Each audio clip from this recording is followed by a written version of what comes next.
Y yo, perritos, ¿cómo van? No, ando en la publicidad política pagada y pospagada con publicidad estatal. ¡Ah! ¿Todo bien? Si me extrañaban, me tenían hackeado y me dijeron, Brian, ¡ah! Pero no me dejé, y aquí estoy firme para explicarles casitas porque los veo como asustados, ¿no? Les están metiendo miedo. Uy, cuidado, ¿no? Duraron 10 años diciéndoles, los terroristas, y los terroristas, y los terroristas, y con los terroristas.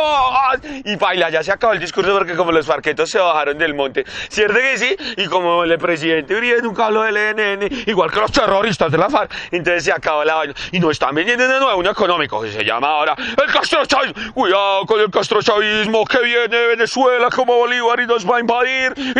Y perrito, y la gente es como bobito, no los escucha por ahí en la calle. Es que nos van a quitar la tierra. Uy, no, es que van a prohibir la empresa privada. ¿Y será que aquí no nos han quitado la tierra? ¿O qué fue lo que hicieron los varas durante años? Pues quitarle la tierra a la gentecita para que otros de muy buena fe la compraran y la llenaran de vaquitas y esperaran que esa vaina se cebara para poder venderla, ¿no? Ay, sí, tiquiticos. Y es que acá los narcos no le quitaron un poco de tierra a un montón de gente. Ay, sí, tiquiticos. Ay, pero cuidado que nos van a expropiar. Y pilas, porque esto se va a volver chavista y van a empezar a repartir subsidios y casas gratis. Bueno, eso es malo mientras no sea Vargalleras. ¡Ah! Y cuidado con el castrochavismo, porque aquí se va a prohibir la empresa privada y van a haber solo unos poquitos y el control así va a ser estatal y lo van a controlar todo. ¿Y será que aquí no hay unos que se llaman oligopolios? A la gente que no lea mucho y tal y que le gusta que uno le explique. Oligopolios cuando varios empresarios que producen una misma cosa se confabulan para cuadrar el mercado. Por ejemplo, le voy a explicar. Digamos que los panaderos de su barrio dicen, ay, la chimba, asociémonos que no hay más competencia sino nosotros 5 y les cobramos lo que queramos. A 500 el pan. Y como no están siendo los 5, no hay más. En un universo donde no hay más. Entonces, baila, a usted le toca pagar a 500 el pan porque es un producto de necesidad. Entonces, lo mismo han hecho. Pilla los carteles: el cartel del papel higiénico, el cartel de los cuadernos, el cartel de los pañales, el cartel de las azúcares, el cartel de las gases. Bueno, aquí todo es como oligopolio, ¿no? Como el cartel de los canales. ¡Ja!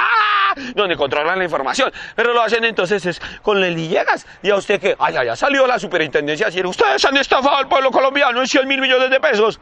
Pague 200 y todo bien. ¡Ah! ¿Será que no estamos viviendo como una burbuja? Yo usted más bien como que leía, cogía el librito y tal, y me daba cuenta en qué mundo en el que estamos, para que no nos traten ahí, nos vendan fantasmas baratos. ¡Oh, el castrochavismo! Y sus propuestas, señor candidato, el castrochavismo. No, pero diga algo de economía, el castrochavismo. Pero diga algo de desarrollo, el castrochavismo. Sí, porque nos cogen de dos. Ahí les dejo para que se echen la tareita y le echen cabeza, perritos, y no les metan mieditos chimbos, porque el que sí da miedo es que nos vuelvan a gobernar los mismos. ¡Bú! Soy Vargalleras y los voy a gobernar. Cuscorrón, vente a Cuscorrón. Cuscorrón, vente a casa gratis. ¡Ah! Ahí tienen, perritos, para que después si salgan a la calle a decir, ¡el castrochavismo! ¡Ah! Nos vemos, perros. Suerte, cuídense y no se les olvide, difúndanlo como la palabra del señor Don Brian. ¡Ah! Nos vemos, pues. Chao, perros.